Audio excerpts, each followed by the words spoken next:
अस्सलाम वालेकुम दोस्तों, बीइंग सिनेमैटिक चैनल में प्रोग्राम फ्रेम इन में हम आप सबको खुशामदीद कहते हैं। आज के हमारे मेहमान काफ़ी मुनफरिद हैं।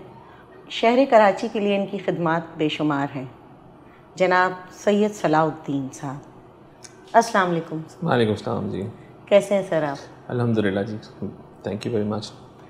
मुझे एक ऐसे कंपटीशन के बारे में अभी पता लगा कि हाल ही में जो हुआ है स्टूडेंट्स के लिए, यानी social media, video games, virtual games के दौर में यंग बच्चों से एसे राइटिंग कंपटीशन करवाना और उनको एक हेवी अमाउंट, प्राइस अमाउंट देना, ये बड़ी कमेंडेबल बात है। तो कुछ ज़रा उसके बारे में बताइए। जी बहुत शुक्रिया। देखिए, जो ख़ासकर मैं समझता हूँ आजकल के माहौल में, एक तो किताब खानी का ज़वाल आ गया हुआ है, बच्चे उस तरह पढ़ते नहीं हैं। लेकिन वो तो एक एलिमेंट है जिसको हम कह सकते हैं कि जो इल्मी एतबार से हो, लेकिन हमने माशरे में यूँ समझे कि एक ऐसा एहसास उजागर करना था कि पानी के हवाले से मैंने सोचा कि क्यों ना मैं उन बच्चों के पास जाऊं जो कल के हमारे मुस्तकबिल के मेमार हैं और वो ये सोचें कि हमने पानी को कैसे बचाना है, और जो कोई पानी को ज़ाया कर रहा है उसको भी कहें कि यार आप पानी ज़ाया ना करें अपने गली मोहल्लों में, अपने इलाकों में, अपने स्कूल में, यूनिवर्सिटीज़ में। यानी ऐसे का टॉपिक जो था वो ऐसे का टॉपिक था, अगर उर्दू में मैं बताऊं तो ऐसे का टॉपिक था पानी से हंसती मुस्कुराती ज़िंदगी। बड़ा अच्छा टॉपिक है। और अगर मैं अंग्रेज़ी में बताऊं तो जो टॉपिक था वो था water are reason to smile. Good. So अब वो रीज़न टू स्माइल इस तरह से है कि अगर आप ये देखिए कि अगर सूदिंग, अगर आपको चाहिए कहीं जाके आसूदगी हासिल करनी है, तो कराची जैसे अगर अच्छा मौसम होता है तो सब चले जाते हैं सी व्यू के ऊपर और पानी को देखते हैं, महसूस होते हैं। अगर आप कहीं आप नॉर्थ में हैं तब भी आप आबशारों को देखते हैं, झीलों को देखते हैं, और पानी आपका ना पूरा कॉम्प्लेक्शन सब कुछ बदल देता है।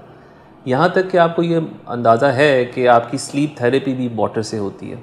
बिल्कुल। और साइकोलॉजिकल थेरेपी भी कहते हैं कि सी को देखना और उसकी आवाज़ सुनना, उसकी लहरों की जो है वो आपको काम करता है। बिल्कुल बिल्कुल। अच्छा, अब इसमें एक तरफ जो मैंने कोशिश की कि पानी की अहमियत को उजागर करने की, वो ये थी कि एक तो ये कि मेरे, क्योंकि मैं जिस प्रोजेक्ट से आज कल वाबस्ता हूँ उसका ताल्लुक़ Karachi water and sewerage board से है, और कराची की आबादी जो कि इस वक्त अब कोई भी अगर आप फिगर रखें, लेकिन ये है कि किसी तरह से भी 22 मिलियन से कम नहीं है।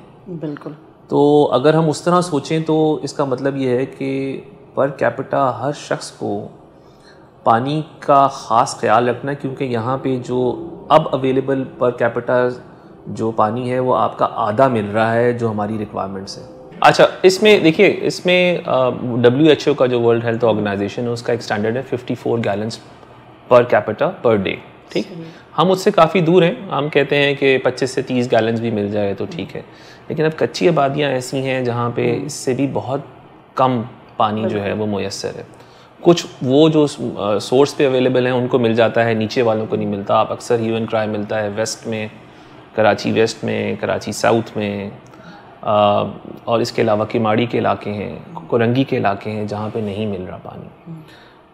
तो पहली चीज़ तो ये कि कराची में जब सिर्फ कंपटीशन नहीं कराया, ये मैंने पूरे पाकिस्तान के लिए कराया था। It was a national essay writing competition, और वेरी पर्पस इसका यही था कि, और हमें एसेज रिसीव हुए घांचे से, स्कर्दू से, हमें ऐसे रिसीव हुए इस्लाम कोट से, इंटीरियर सिंध से, पंजाब के तब काफ़ी इलाकों से। तो हम हर बच्चे ने लिखा इसको।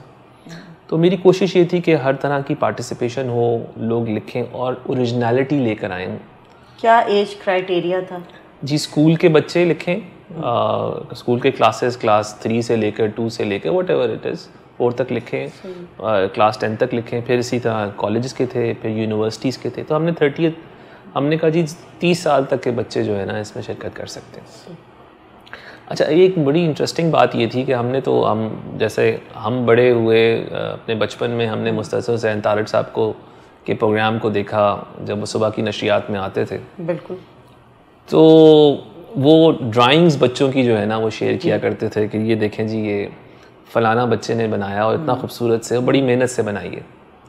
अच्छा, मैंने यही चीज़ जो है ना यहाँ पे भी इसका मैंने मुशाहिदा किया कि बच्चों ने ना अपने जो उनके जज्बात थे पानी के बारे में वो मुंतकिल किए उन्होंने बड़ी उमदगी के साथ ड्राइंग से। अच्छा, वो ड्राइंग्स मुझे इतनी पसंद आई और फिर हमने इनसे कहा कि यार देखें, लिखा तो नहीं है, लिख नहीं पाए होंगे ऐसे, लेकिन इतनी एफर्ट की है तो उन बच्चों को हम कोई ना कोई गिफ्ट भेजें। तो ये कैश प्राइजेस के अलावा हमारे साथ यहाँ पे साउथ अफ्रीकन एक चेन है सुपर स्टोर का, स्पार, उन्होंने हमारे साथ ताउन किया और उन्होंने गिफ्ट हैम्पर्स बनाए हैं जिसमें एक सेशल है, एक बैग है, एक टी शर्ट है, की चेन है, एक स्पोर्ट्स बॉटल है एंड उसके अलावा वो है एक नोटबुक है, पेन है। ये हमने सब इकट्ठा करके हमने कहा कि जी उनको भेजेंगे तो उनको याद रहेगा कि जी हमने किसने पार्टिसिपेट किया। देखिए, बच्चे या इवन बड़े आर्टिस्ट जो पेंटर्स होते हैं, जितना तस्वीर एक्सप्रेस करती है, शायद समझ में देर से आती हो, अल्फाज पहले आ जाते हैं, लेकिन वो ज़्यादा एक्सप्रेसिव होती है। बिल्कुल ऐसे ही, कोई शक वो नहीं। चाहे बच्चे की ड्राइंग हो, चाहे वो लियोनार्डो डा विंची का कोई Exactly, a picture says 1,000 words. Exactly. So it is like, एक तो ये ख्वाहिश थी कि इस तरह से हो, और दूसरे जब मैंने ये देखा कि आपको ये जान के भी बड़ी खुशी होगी कि एक तरफ हमारे पास ये मदरसा बुरानिया के हैं, उनका बच्चा फर्स्ट आता है, और दूसरी तरफ सेकंड बच्चा HSN कॉलेज लाहौर से आता है। तो आप ये देखिए कि ये दोनों एक ऐसा इम्तजाज है, टू ऑपोजिट्स। हाँ, मतलब एक ऐसे बच्चे को जिसको हर तरह की सहूलत मैसर है, जो हर तरह की राइटिंग कर सकता है, लिख सकता है, अच्छे असातिज़ा होंगे, और दूसरी तरफ जो है, मैं असातिज़ा की मतलब यहाँ पे कोई किसी कमी के एस्पेक्ट से बात नहीं कर रहा, हम अगर ये कहें एक्सपेंसिव एग्जैक्टली होंगे और उनको वो तमाम सहूलियात मैसर होंगी जो कि शायद यहाँ ना हो, लेकिन उस बच्चे ने उसको बहुत उमदगी के साथ अपने इजहार कर इनफरादीपन जिसको हम कह सकते हैं, एक मुनफरिद अंदाज में और ओरिजिनलिटी के ऊपर बेस करते हुए जो है वो लिखा, और वो अल्हम्दुलिल्लाह हमने कोशिश ये की कि उन सबको हम रिकग्नाइज़ करें उनको। तो ये बताइए, इनको जज कैसे किया और कौन कौन जजेस थे, क्योंकि क्लास 3 से लेके और 30 साल तक का नौजवान, तो कौन डिफरेंट जजेस होंगे? जी बिल्कुल, इसमें देखिए हमने इन हाउस हमारी कैपेसिटी थी बच्चों के लिए, तो हमारे पास यहाँ पे हम जिस प्रोजेक्ट में हूँ हमने उनको साथ एंगेज किया, लेकिन स्कूल और हाई स्कूल और यूनिवर्सिटीज़ के लिए हमने बाकायदा असातिज़ा का जो है वो सहारा लिया था। हमारे 2 प्रोफेसर हैं इंग्लिश के, मुफ्ती औलीद साहब हैं जिनका तकरीबन कोई 50 साल का तजर्बा है, और वो ऐसे राइटिंग इंग्लिश में ही बेसिकली, और उनको हमने मदऊ किया। फिर इसके अलावा ममनून अख्तर साहब हैं, उनको भी ही इज़ ऑल्सो PhD, और उनको उर्दू में ही उनका हमने उर्दू का किया, क्योंकि 2 बाइलिंगुअल था, ये उर्दू और इंग्लिश में था, मजबून निगारी, तो मजबून निगारी बिल्कुल, तो उस तरह से तो हम दोनों को किया। अच्छा, उनका ज़ोर यही था कि जी देखें, हमने देखा है कि अच्छा ऐसे है क्या, उसके टेनेंट्स भी ज़रूरी हैं, तो देखने वालों को, सुनने वालों को भी, कि जी देखिए आप किसी टॉपिक के बारे में ख़ुद क्या सोचते हैं, यानी आपकी वो एक अपनी सोच होनी चाहिए, वो ये नहीं कि फ़लाने ने कहा, फ़लाने ने कहा, ये ऐसा है, ये ऐसा है, फैक्ट्स मबनी है ज़रूर, लेकिन उस एहसास को उजागर करने के लिए ज़रूरी है कि अब क्या करना चाहिए, और मैं सोचता हूँ कि ये ऐसे है, इस तरह इन चीज़ों को बेहतर किया जा सकता है, वट एवर इट इज़। तो वो पर्सनल ओपिनियन जिसको हम कहते हैं वो ज़रूर उसके अंदर आना चाहिए, और यकीनन उन्होंने इसी के मार्क्स भी दिए हैं, और ये बात का इजहार उन्होंने उसके दौरान भी किया सेशन। यानी अगर आज की मैं आम फहम ज़बान में कहूँ तो ऐसे राइटिंग आज के दौर में is a broadcasting your views, individually absolutely whatever you thinks about, जो आपके जहन में आता है या आप जिससे असरअंदाज होते हैं, वो है बिल्कुल आप अपनी तर्जुमानी अपने अल्फाज के ज़रिए एक टॉपिक के बारे में। बिल्कुल ऐसे ही, मतलब मिसाल के तौर पे अगर आपने किसी को पढ़ा तो उसको खुद आप एनालाइज कर रहे हैं और एक तरफ जहन बनाते हुए कहते हैं कि ये इसी में ओरिजिनलिटी आती है, अदरवाइज़ नहीं आती। एक ओरिजिनल थिंकिंग ये है कि आज हम इस चीज़ को जो है ना वो हम तरवीज दें, और हम कोशिश करें कि हमारे बच्चे जो है ना सिर्फ ये कट एंड पेस्ट की बात ना करें, बल्कि सोचें कि मैंने ये चीज़ देखी है तो ये ऐसी क्यों है, फिर उसकी में एनालॉजी ढूंढें कि अच्छा ये वहाँ था, इधर भी ऐसा हो रहा है।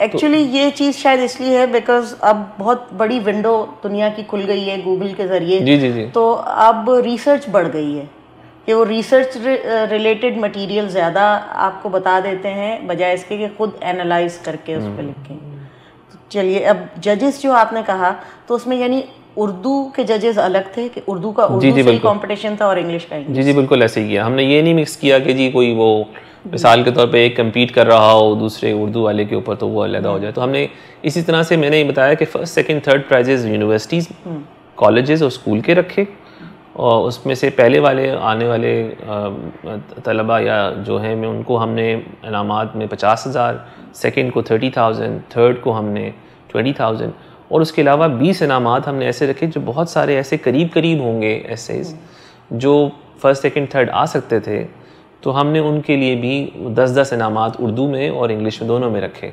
यानी यूँ समझे कि 60 इनामात वो अलहदा और ये 9 इनामात अलहदा, तो तकरीबन 69 ये बने थे।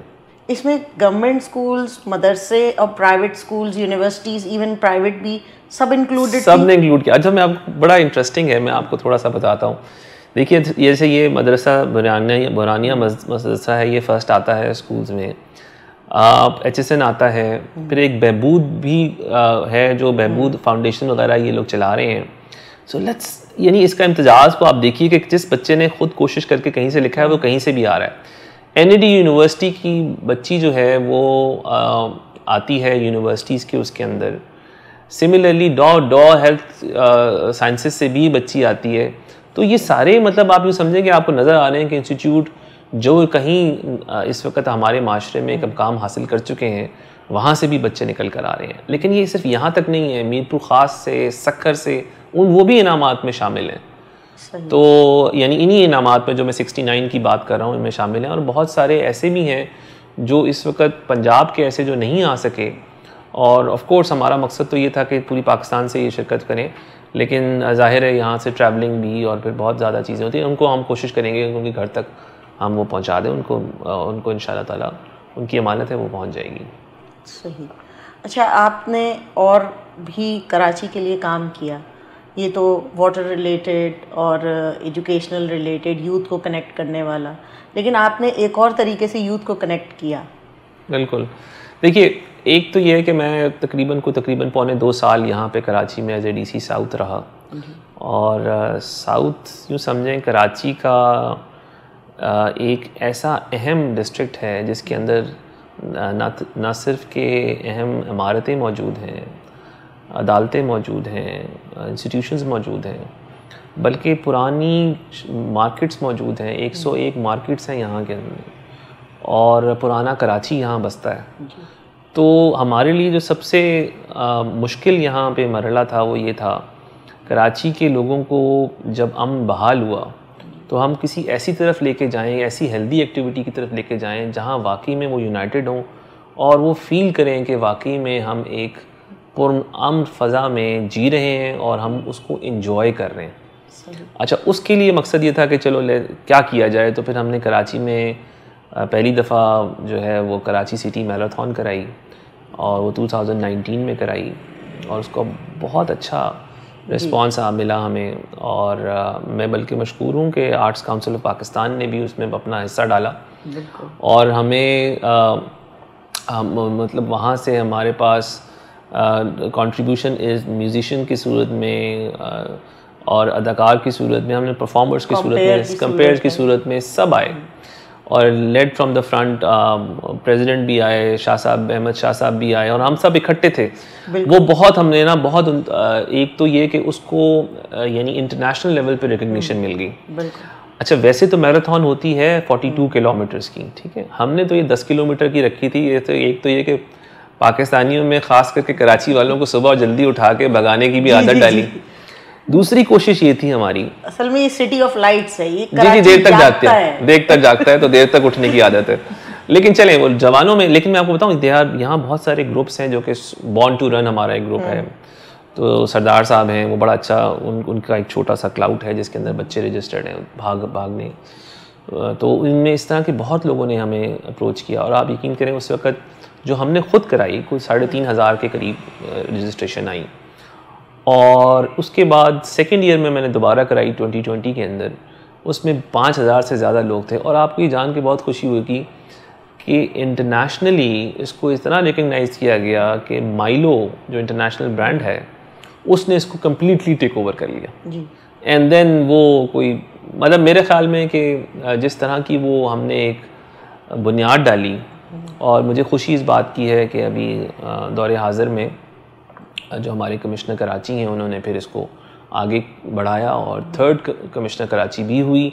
बीच में जो है वो गैप आया कोविड की वजह से, अदरवाइज़ ये एक बहुत अच्छा इवेंट है। लोग अब इसका इंतज़ार करते हैं, अमेरिका यूरोप से लोग आते हैं, छुट्टियों का टाइम होता है क्योंकि हम ये जनवरी में ही रखते हैं, तो अगर वो वही टाइम हो जिसमें छुट्टियाँ हो तो फिर बहुत अच्छा। और मेरा ख्याल है कि अब हमारी कोशिश ये होनी चाहिए, और मैं समझता हूँ कि जो डिस्ट्रिक्ट एडमिनिस्ट्रेशन और हमारी जो डिवीज़नल एडमिनिस्ट्रेशन है वो ये देखें कि कराची के, अभी तो हम कर रहे थे इसको मोइन खान एकेडमी जो हमारी बनी हुई है फेज़ 8 में, इसको हार्ट ऑफ द कराची में से गुजारें, सेंटर में से, ताकि लोग गुजरते हुए देखें इसको नेशनल स्टेडियम की। हाँ, ये नेशनल स्टेडियम अब पब्लिक इतनी हो गई है, मैंने अटेंड किए हैं मैराथन, इसीलिए मैं कह रही हूँ कि अब ज़्यादा होंगी उसमें। तो असल तो वो ये है कि लंदन मैराथन होती है, अब देखें वो कहाँ गुजरती, कहाँ से गुजरती है, तो वो एक दिन का ट्रैफिक प्लान बनाया जा सकता है, तो कोई ऐसा इशू नहीं है, लेकिन वो बना लें और उसके बाद हम उसके सेंटर में प्लान बनाने की बात आई तो जो कराची को फैसिलिटेट आप लोग कर रहे हैं, जो खिदमात कर रहे हैं, तो उसकी प्लानिंग में कितना टाइम लगता है और कितनी डिफ़िकल्टीज और हर्डल्स आते हैं, लेकिन येट आप लोग काम कर रहे हैं। देखिए ये बहुत शुक्रिया। देखिए इसमें दो चीज़ें इंपॉर्टेंट हैं। एक तो ये कि आपको ये अंडरस्टैंड करना बड़ा ज़रूरी है कि कराची में मल्टीपल एजेंसीज़ हैं। इस वक्त तकरीबन जो हमारे सामने हैं वो 19 एजेंसीज़ हैं जो डिफरेंट अंदाज में अपने अपनी जगह काम कर रही हैं। लैंड ओनिंग एजेंसी कहते हैं उनको। अब उनके साथ कोऑर्डिनेशन रखना और उनके साथ प्लानिंग ऐसा करना, क्योंकि वो हर कोई अलग अलग नहीं रह सकता ना। मतलब अगर उनका वाटर है, सीवरेज है, उनकी लाइंस गुजर रही हैं, जो भी हम काम कर रहे हैं वो इवेंचुअली एक दूसरे के ऊपर डिपेंडेंसी लेवल है उसका।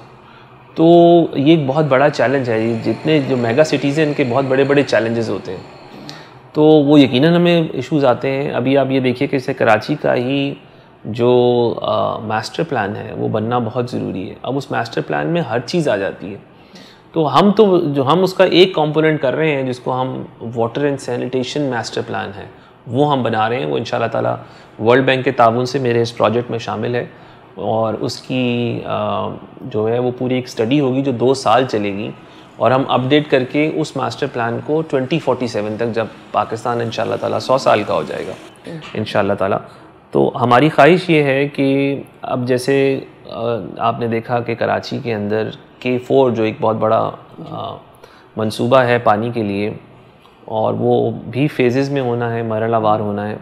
पहले मरहले में 260 MGD पानी जो है वो सोचा गया है कि यहाँ लाया जाए, लेकिन ज़ाहिर है जिस यानी डेली तो नहीं मैं कहूँगा, मंथली भी, बल्कि एनुअली अगर आप समझें माइग्रेशंस हो रही हैं कराची के अंदर, लोग आ जा रहे हैं, तो उससे कराची की डिमांड जो है वो उसमें ख़ासा चेंज आ रहा है। तो उसको मद्देनज़र रखते हुए हमने ये कोशिश की है कि हम 2 काम जो हैं वो इमीडिएटली करें। एक तो उसकी सही मैपिंग करें, और सेंसस जिसको अगर मुनासिब सेंसस हमारे पास सामने आएगा तो डिस्ट्रीब्यूशन ऑफ रिसोर्सेज भी उस हिसाब से हो सकती है। तो वो इंशाल्लाह ताला पूरी कोशिश है हमारी।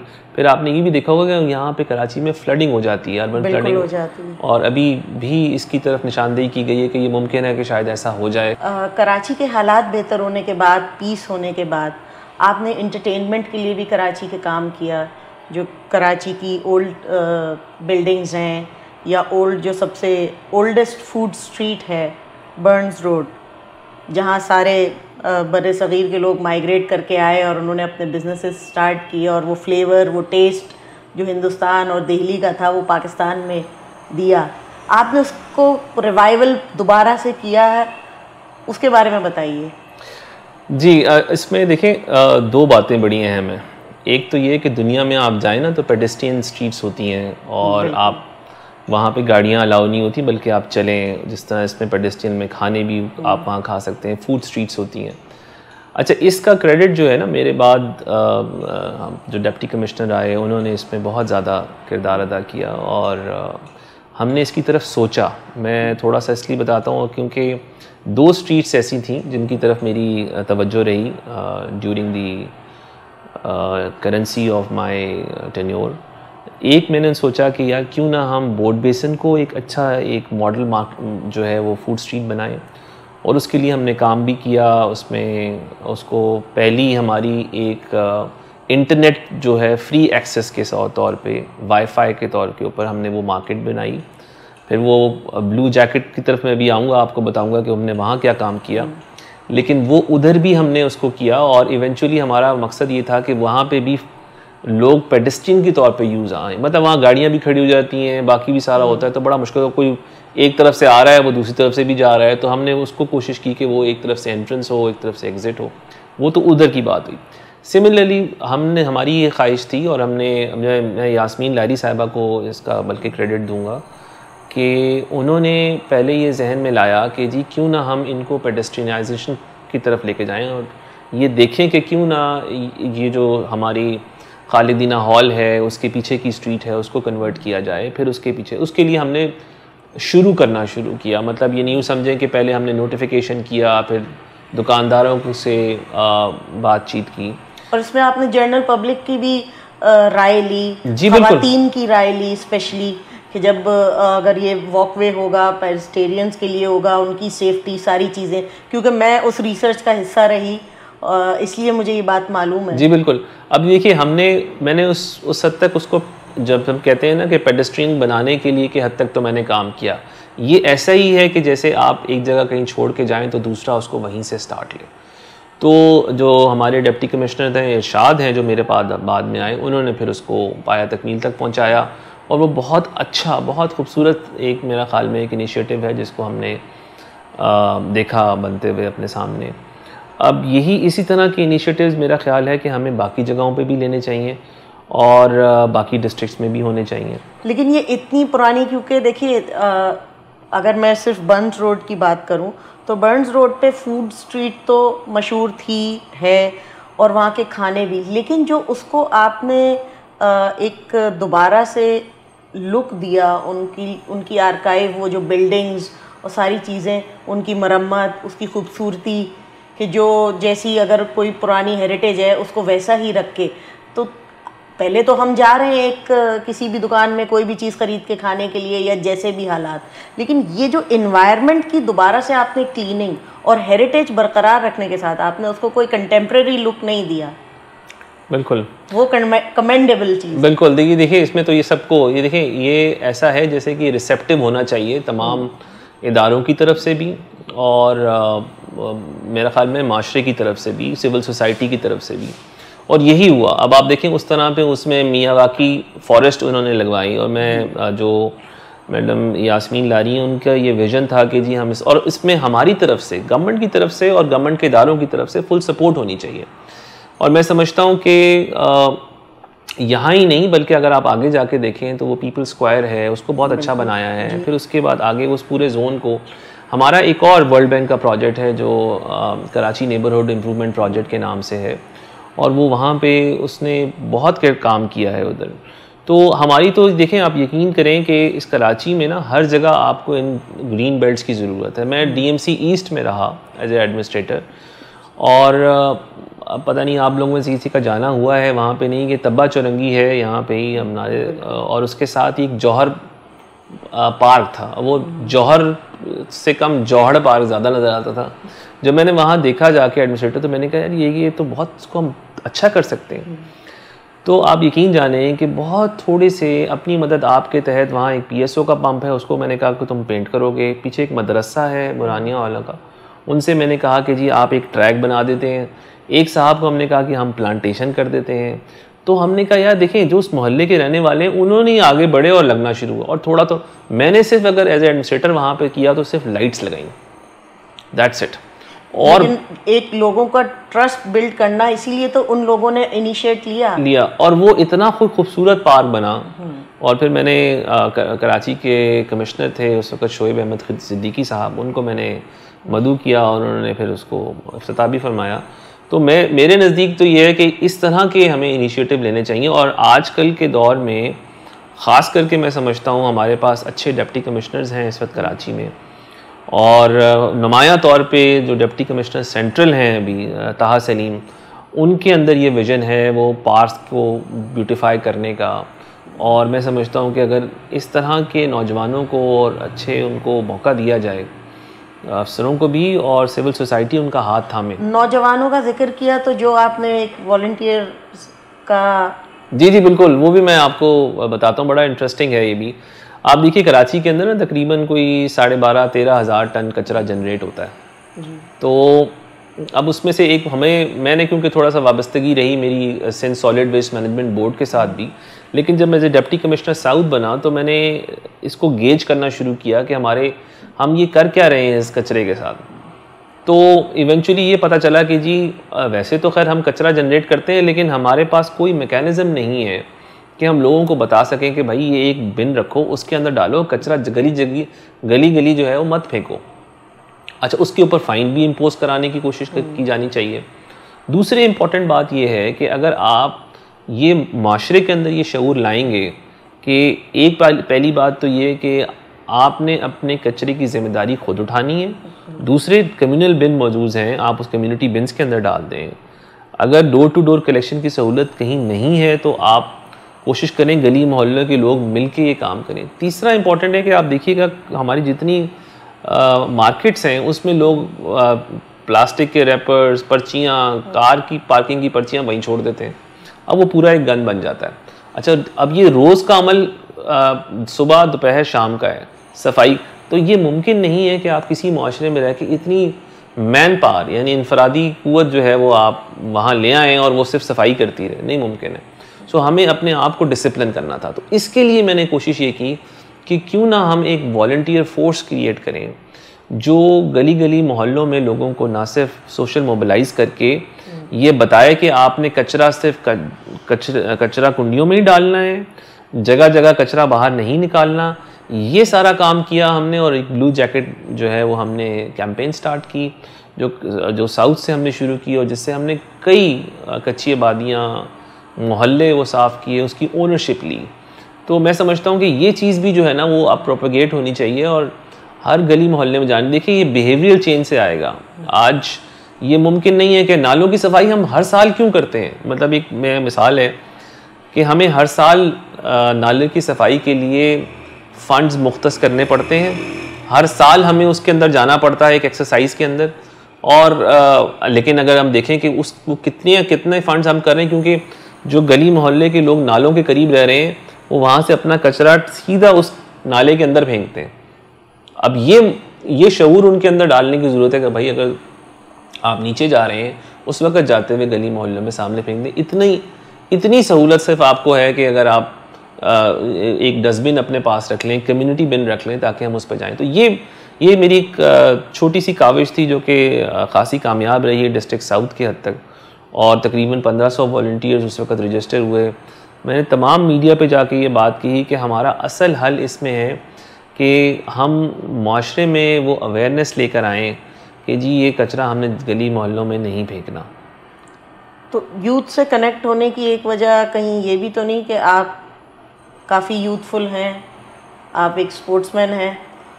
जी, वो देखिए इसमें तो कोई शक नहीं है, क्योंकि स्पोर्ट्स देखिए मेरी पैदाइश कोयटा की है और वालिद साहब क्योंकि फ़ौज में थे तो आप जगह जगह आपकी पोस्टिंग्स रहती हैं, और फ़ौज के बदौलत ही आपको डिफरेंट क्लब्स में खेलने का भी मौका मिलता है। तो मैंने स्क्वॉश स्टार्ट की जब मैं क्लास 4th में था। तो और उसके बाद मैंने अंडर 19 कॉम्पिटिशन्स भी खेले और जीते भी, और क्लब के कॉम्पिटिशन्स भी खेले। तो कोशिश ये हुई, मैंने कैडेट कॉलेज पिटारो से पढ़ा, वहाँ के स्क्वॉश का भी को रिप्रेजेंट करता रहा। तो कोशिश ये है कि देखें स्पोर्ट्समैन जो है ना वो आपको एक फाइटिंग स्पिरिट देता है जैसे भी हालात हों, लेकिन उस फाइटिंग स्पिरिट को कैप्चर करने के लिए वो आपको ऐसे लोगों को यकजा करना ज़रूरी है जो वो आपके साथ इकट्ठे हों, वो स्पिरिट रखते हों, और आप कुछ भी कर सकते हैं। You can do wonders. अच्छा, फ़ौज का बैकग्राउंड होने के बावजूद आप आपकी तालीम बिल्कुल मुख्तलिफ है, आप सिविल इंजीनियर हैं, आप CSS हैं, तो ये डिपार्चर है जी। मैं इसको इस तरह लीजिए कि मेरे ख़ानदान में, यानी मेरे वालिद साहब अगर फर्स्ट जनरेशन है तो सेकंड जनरेशन मेरे भाइयों में वो भी फ़ौज में, और मेरे भांजे भांजियाँ जो हैं वो भी फ़ौज में।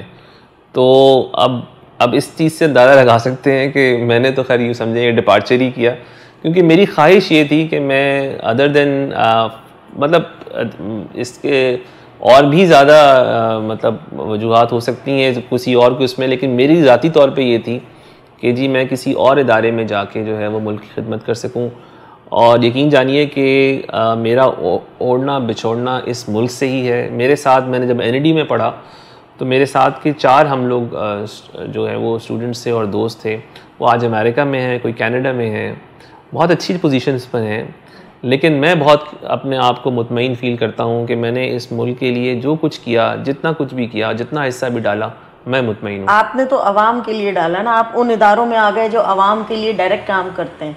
फ़ौज भी हम अवाम के लिए काम करती है, लेकिन वो बॉर्डर पर ही कर रही होती, लेकिन आप तो अवाम में शामिल हो गए और अवाम को अपने साथ आपने शामिल किया कि चलो मिल के काम करते हैं तुम्हारी बेहतरी के लिए। जी बिल्कुल। वैसे देखें, अगर आप ये कह सकती हैं कि वो ऐसा कौन सा शख्स है जिसने आपको इंस्पायर किया कि आप इसमें आएँ, सिविल सर्विस में आएँ, तो मैं अख्तर हमीद ख़ान साहब की उस विज़न को रिलेट करना चाहूँगा कि जब वो ICS अफसर थे, हमसे तो बहुत पहले, ज़ाहिर है वो रिटायर्ड भी हो गए, उन्होंने OPP प्रोजेक्ट यहाँ पे औरंगी पायलट प्रोजेक्ट को किया। लेकिन देखिए ये प्रोजेक्ट्स की बात नहीं है, ये उस स्पिरिट की बात है। अब आप हमारे सामने अमजद साकिब साहब हैं जो अक़ुव्वत फाउंडेशन को चला रहे हैं, वो 12th कॉमन के हैं, हमारे DMG के ही हैं।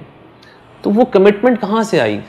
वो कमिटमेंट ये है कि जब आप देखते हैं अपने माशरे में कि हम, देखिए जो सिविल सर्विस में आता है, ख़ास करके जो DMG में आता है, उसका इंटरेक्शन एक गरीब आदमी से होता है।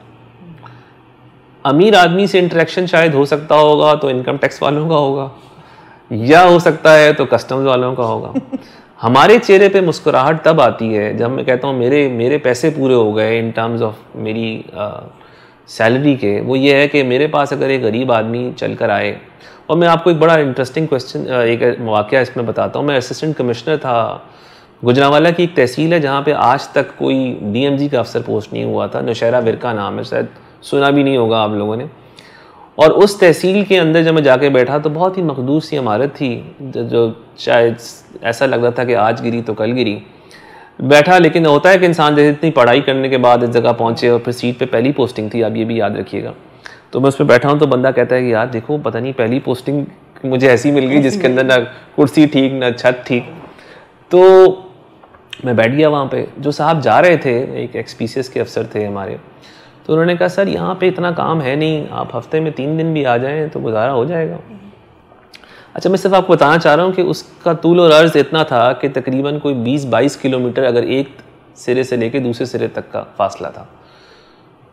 तो वो भाईजान तो खैर जा रहे थे, लेकिन मैंने उनका हाथ पकड़ के बोला, मैंने कहा सर मैं तो हफ्ते के 6 दिन की ड्यूटी थी उस वक्त पंजाब गवर्नमेंट ने रखी हुई थी, तो मैंने कहा जी मैं तो 6 के 6 दिन आऊँगा। और उसकी रीज़न ये है कि अगर एक बाबा जी, बेगपुर मेरा गांव था लास्ट, जो वहाँ से मोटरवे से उतरने के बाद, मैंने कहा वो बेगपुर से चढ़ते हैं और मेरे पास पहुँचते हैं 17-18 किलोमीटर चल के, बस पकड़ते हैं, 2 बसें बदलते हैं, जो भी करते हैं, और अगर मैं नहीं हूँ दफ्तर में और कहा जाता है कि AC साहब जो हैं वो मतलब दौरे पे निकले हुए हैं या नहीं होंगे, तो मैंने कहा जी ये मुझे काबिल कबूल नहीं है। मैं एक तो ओपन डोर पॉलिसी होगी, मैं एक्सेसिबल होऊंगा, और यही चीज़ मैंने एज ए डिप्टी कमिश्नर रहते हुए, रात के 9 बजे भी बंदा अंदर एंटर हो सकता था क्योंकि मैं 9 बजे उठता था रात को। तो क्या मैं ये समझूं, बल्कि यकीनन मेरे ख्याल से, कि आपकी कामयाबी का राज यही है, ओपन डोर पॉलिसी, और आप अवामी इंसान हैं, आवाम के लिए काम करना चाहते हैं, वो इजी ओपनली आपके पास आ जाता है without any hesitation, just walk in के जी ये मसला है। देखिए we are paid for this. पहली बात तो ये देखें, तमाम सिविल सर्वेंट्स को ये बात जहन नशीन कर लेनी चाहिए कि आप सर्वेंट्स के तौर पे आपने काम करना है, you have to serve them. अच्छा, सर्वेंट्स का जो देखें एक मेजर कॉन्सेप्ट ये था कि ये ज़रूर है कि हम ये बात करते हैं, मैं एक बहुत जनरल बात आपसे और भी शेयर करना चाहूँगा, जो कि हमारे यहाँ सिविल सर्विस में लोगों को आम तौर पे इन गुमनाम सिपाहियों की परफॉर्मेंस को उस तरह से गेज नहीं किया जाता या नहीं किया जाता। उसकी मेजर रीज़न ये है कि ये गुमनाम सिपाही नज़र नहीं आते। ये आपकी पूरी मैनेजमेंट का बैकबोन है। पाकिस्तान बना, पाकिस्तान बनने के बाद जो ब्यूरोक्रेसी की बैकबोन थी वो कराची ने फराहम की। यहाँ से लोग इकट्ठे हुए, चले, उन्होंने सब कुछ किया। और फिर हम देखते हैं कि वही बैकबोन आगे चलती हुई, लेकिन वो उसकी कोई भी वजूहात हो, उसमें क्लासिफिकेशन का ख़त्म करना हो या कोई भी वजह हो, बहुत असूल परस्त किस्म के ब्यूरोक्रेट्स थे जिनका ओढ़ना बिछोड़ना, किसी के घर जाना, किसी से नपी तुली बात करना, किसी की चाय नहीं पीना, ठीक है जी, वो सब चीज़ें इसलिए आती थी कि भाई आप किसी की तरफ झुक तो नहीं जाएंगे।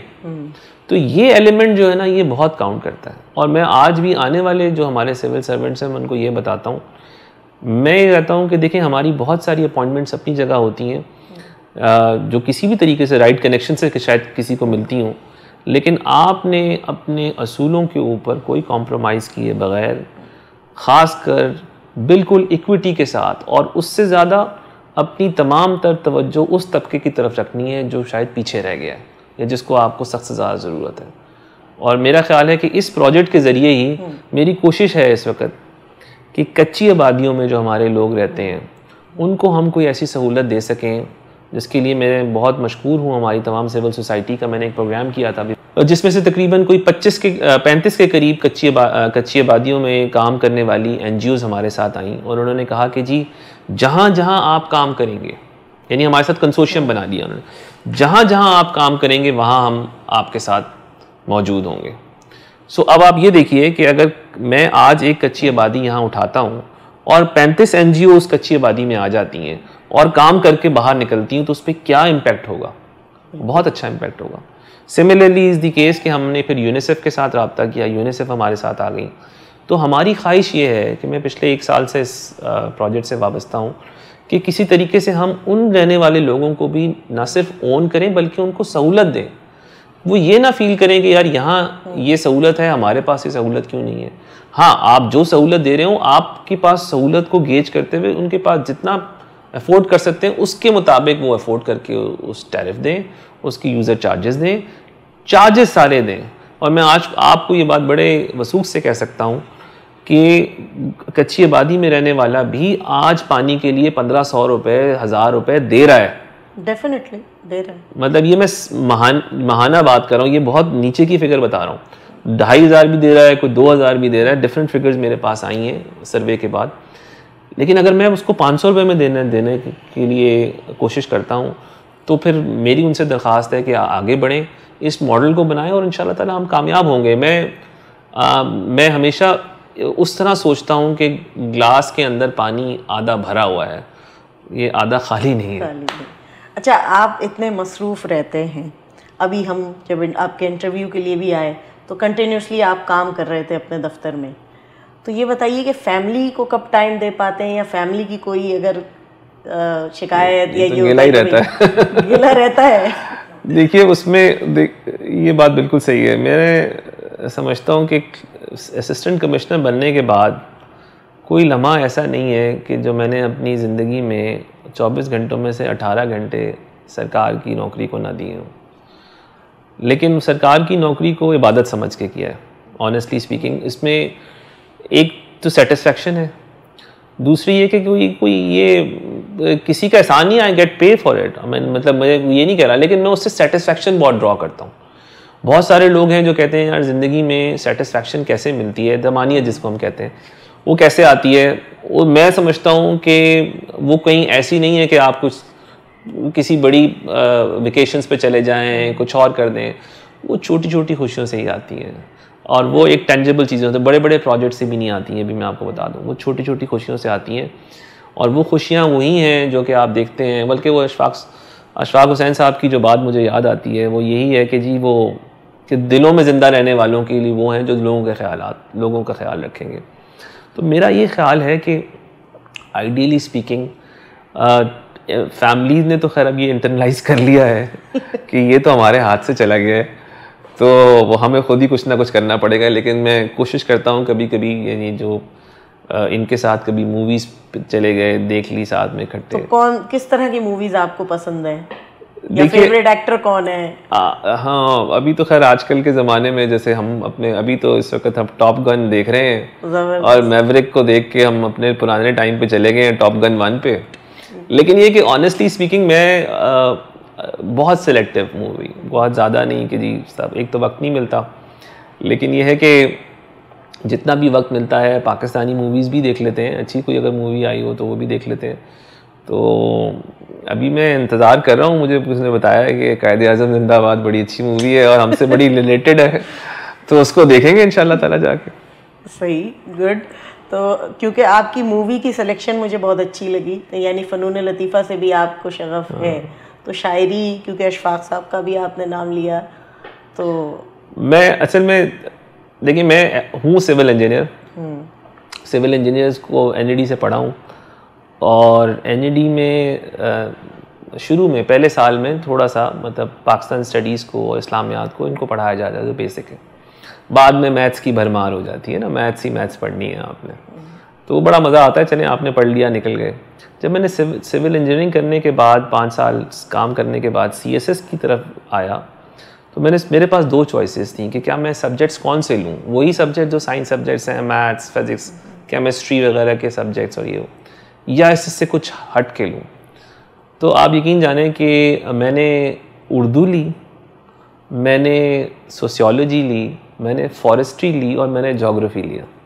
अब आप ये समझेंगे यार ये सब्जेक्ट्स कैसे हैं, मतलब इनका ये तो पोल्स अपार्ट हैं, अगर आप देखें साइंस कहाँ और ये कहाँ। तो शायद ये मैंने कहा कि चलें ये ऐसा है कि जो इंसान का दिल चाहे कि वो क्या पढ़े अगर मैं करूँ, तो यूँ समझें कि उर्दू और बाकी सब्जेक्ट्स में, फॉरेस्ट्री में तो मैं ऐसे चला गया था कि वो बस पढ़ा उसको और जाके बयान फरमा दिया जैसे कहना होना चाहिए।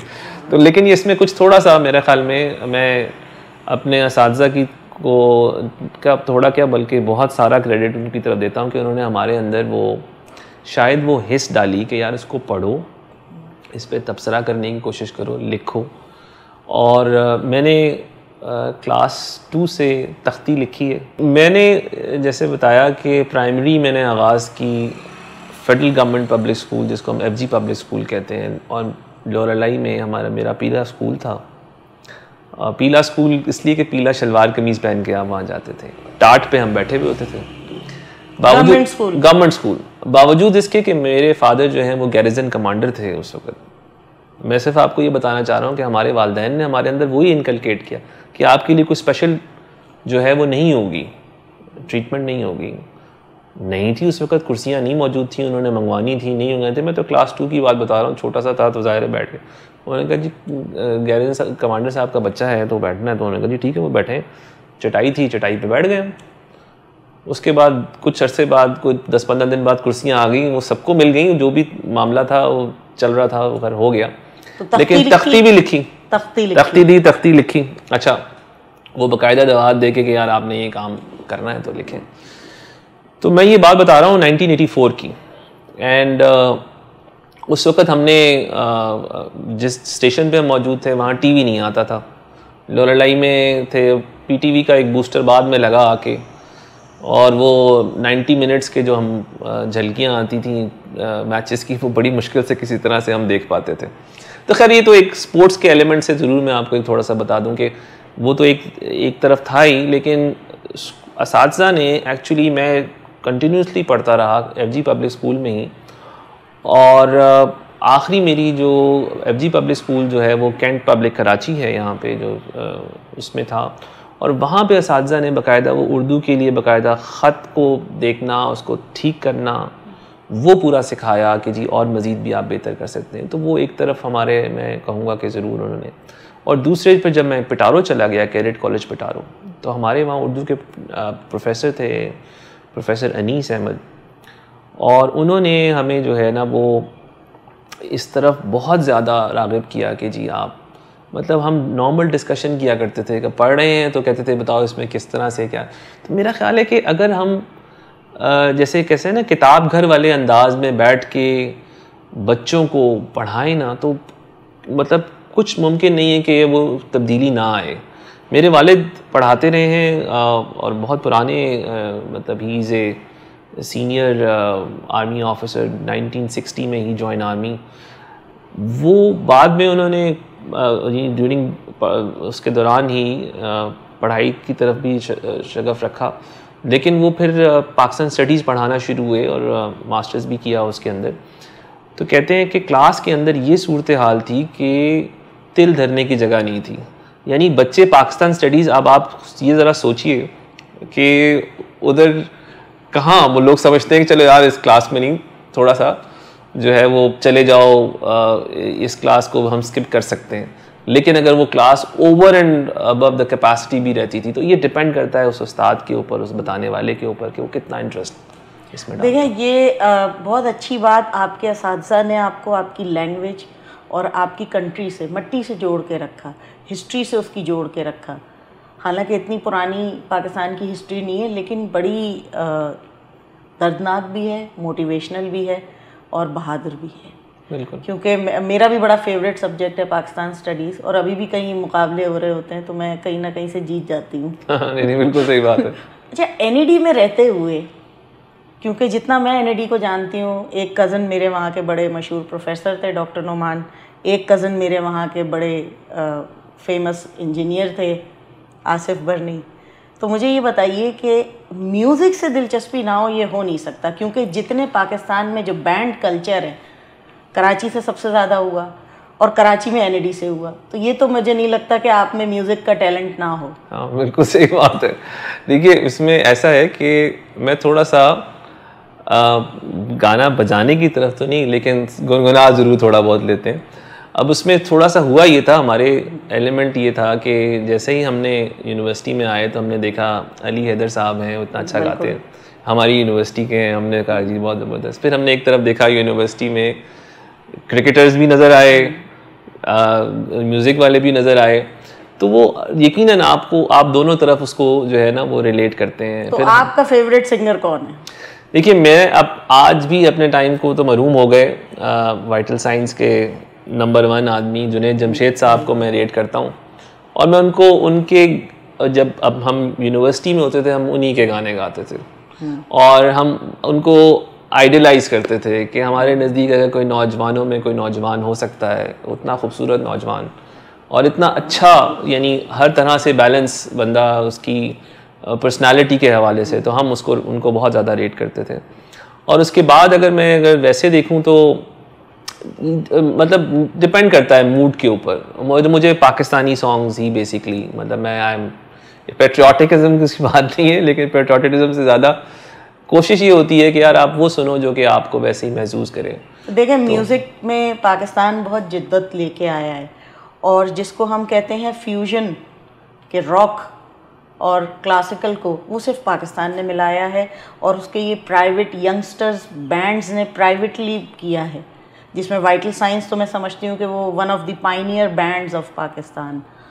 तो ठीक है, किंग ऑफ पॉप पाकिस्तान में दूसरे रहे हैं, लेकिन जब बैंड्स की बात आती है या मिली नगमों की बात आती है कि उसको एक बिल्कुल पॉप स्टाइल में, बिल्कुल, तो वो तो उनके शहर से तो कोई घर, कोई नौजवान, कोई, अगर मैं कहूँ मेरे पेरेंट्स भी उस टाइम पे वो गाने अगर हम सुन रहे हैं तो वो ये नहीं कहते थे क्या सुन रहे हो। हाँ, बिल्कुल, ये हर घर में होता नहीं था। मैं जापान रहा, मैं 1 साल रहा हूँ जापान में अपने ड्यूरिंग दी करेंसी, यही टेन्योर में मैं वहाँ गया पढ़ने के लिए। 1 साल मैं पढ़ा यंग लीडर्स प्रोग्राम। पाकिस्तान से बड़ा लकी था कि I was selected from Pakistan alone, और 35 ममालिक से लोग, बच्चे आए हुए थे, लड़के लड़कियाँ जिन्होंने वहाँ मास्टर्स किया, और जब जापानीज़ गवर्नमेंट की स्कॉलरशिप थी वो, तो वहाँ एक मेरी माशाल्लाह 3 बेटियाँ हैं, उस वक्त 2 बेटियाँ थीं, तो दोनों बेटियाँ जो हैं वो जापानीज़ स्कूल में गईं। और जापानीज़ स्कूल में हमने वहाँ जब 14 अगस्त आया, तो देखिए कैसे आप एम्बेसडर बनते हैं ना, मैं यही बताना चाह रहा हूँ। जब 14 अगस्त आया तो 14 अगस्त से पहले मैंने उनसे कहा कि यार हमने जापानियों को पाकिस्तान के बारे में स्कूल के बच्चों को बताना है, तो क्या बताएं कि वो थोड़ा सा गा भी सकें। तो वो कोई ऐसा यूनिवर्सल सॉन्ग बनाया है जुनैद जमशेद, दिल पाकिस्तान, तो वो यकीन करें कि वो सब लोग गा रहे थे वहाँ पे, और it is so you know heart touching as such कि ये जापानीज़ गा रहे हैं, हम गा रहे हैं, सारा मतलब it's was looking so good. तो बहुत बहुत महसूस हुए। इतना कुछ काम करने के बाद, इतनी खिदमत आवाम की करने के बाद, फैमिली की सपोर्ट और सारी चीज़ों के बाद, कोई ऐसी चीज़, कोई ऐसी बात, कोई ऐसा फ्यूचर जो आप करना चाहें कि यार ये अचीवमेंट और हो जाए मेरी, क्योंकि माशाल्लाह आपके ऑफिस शील्ड से, आपकी अचीवमेंट से भरा हुआ है। मेरी देखिए ख्वाहिश तो ये है कि मैं इस शहर के लिए ना, शहर बहुत कुछ मांगता है अभी भी, इसमें इतनी चीज़ें हैं। देखिए ऑनेस्टली स्पीकिंग, आप आजकल के हालात में जिस तरह की कॉम्पिटेंस रखते हैं और जिस तरह की आप समझते हैं कि चीज़ों को चेंज अराउंड कर सकते हैं, तो लोगों को डिमांड बहुत होती है कि आप जाएं। जैसे लाइक पंजाब में, फेडरल गवर्नमेंट में, I have served in Punjab, तो ये ज़रूर उनकी ख्वाहिश थी कि जी हम आके अभी भी वहाँ काम करें। लेकिन मैं सोचता हूँ Karachi son of the soil होने के नाते मैं ये समझता हूँ कि यहाँ हम पे कर्ज है कि हमें ये चीज़ें करनी है। कौन करेगा अदरवाइज़? देखिए ये वो ऑफिसर्स कर सकते हैं जो इन्हीं गली मोहल्लों में, इन्हीं जगहों पे रेज़ हुए हैं। और मेरा अपना ज़ाती ख्याल ये है कि अभी कराची के जो मसाइल हैं ना, वो अगर आपने हल कर दिए, चाहे वो बिजनेसमैन के मसाइल हैं, चाहे वो मार्केट्स में लोगों के रहने के मसाइल हैं, चाहे वो आम आदमी के मसाइल हैं, उन सब मसाइल की तरफ तवज्जो ये सारे लोग दिला तो रहे होते हैं, लेकिन गवर्नमेंट की जो इम्प्लीमेंटिंग आर्म है वो ब्यूरोक्रेसी और वो ऑफिसर्स होते हैं जिन्होंने उनको वाकई पाया तकमील तक पहुंचाना होता है। तो मेरे नज़दीक मैं समझता हूँ कि वो पॉलिसीज़ भी एग्जिस्ट करती हैं और शायद अहकामात भी होते हैं, लेकिन अब उनको अमली जामा पहचानने के लिए वो विज़न और पैशन चाहिए। अगर पैशन नहीं होगा अफसरों के अंदर तो शायद हम तनख्वाह लेके चले जाएंगे, चेंज नहीं आएगा। चेंज आने के लिए ज़रूरी है कि आप हर दिन ये सोचें कि मैंने उस चेंज के लिए क्या चीज़ ऐड की है। जैसे रिफॉर्म, मैं मिसाल के तौर पे अभी बात करता हूँ कि KWSB के लिए हम कोशिश कर रहे हैं कि रिफॉर्म आए। तो देखिए दुनिया की हर यूटिलिटीज़ हैं जहाँ पे इस तरह के लोग, यानी एक अच्छी मैनेजमेंट होती है, एक अच्छी रिकवरी होती है, एक अच्छी सर्विस होती है, तो हमारे मुल्क में क्यों नहीं हो सकती? मतलब हम मल्टी टैलेंटेड हैं और आप यकीन जानें कि जब हम बाहर जाके काम करते हैं, लोग हमारी मिसालें देते हैं, हमारे यूथ की मिसालें देते हैं कि इतने टैलेंटेड हैं। मैं पिछले दिनों टर्की गया हुआ था, वहाँ उन्होंने कहा कि पाकिस्तान ने लीप्स एंड बाउंड तरक्की क्यों नहीं की IT में जैसे बाकी ममालिक ने की। मेरे पास सवाल का जवाब ऐसे नहीं है कि हमारे यहाँ टैलेंट की इस तरह कमी नहीं है। मतलब मिसाल के तौर पे इसके लिए आपको कोई बहुत बड़े रिसोर्सेज की ज़रूरत नहीं है, तो इसमें तो सिर्फ चैनलाइज करने की ज़रूरत है।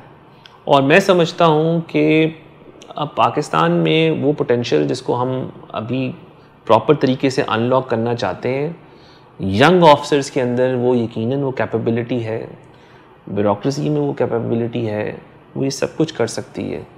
तो ये सिर्फ ये है कि उनके ऊपर थोड़ा सा हाथ रखने की ज़रूरत है, उनको ये कहना चाहिए कि जी हम आपके पीछे खड़े हैं, गो एंड डिलीवर। आपने पाकिस्तान के दूसरे शहरों में, कस्बों में काम किया और कराची में किया, और आपने ये रियलाइज़ किया कराची में कि यहाँ काम ज़्यादा करने की ज़रूरत है। बिल्कुल। आपको कराची की आवाम से कैसा फीडबैक मिला?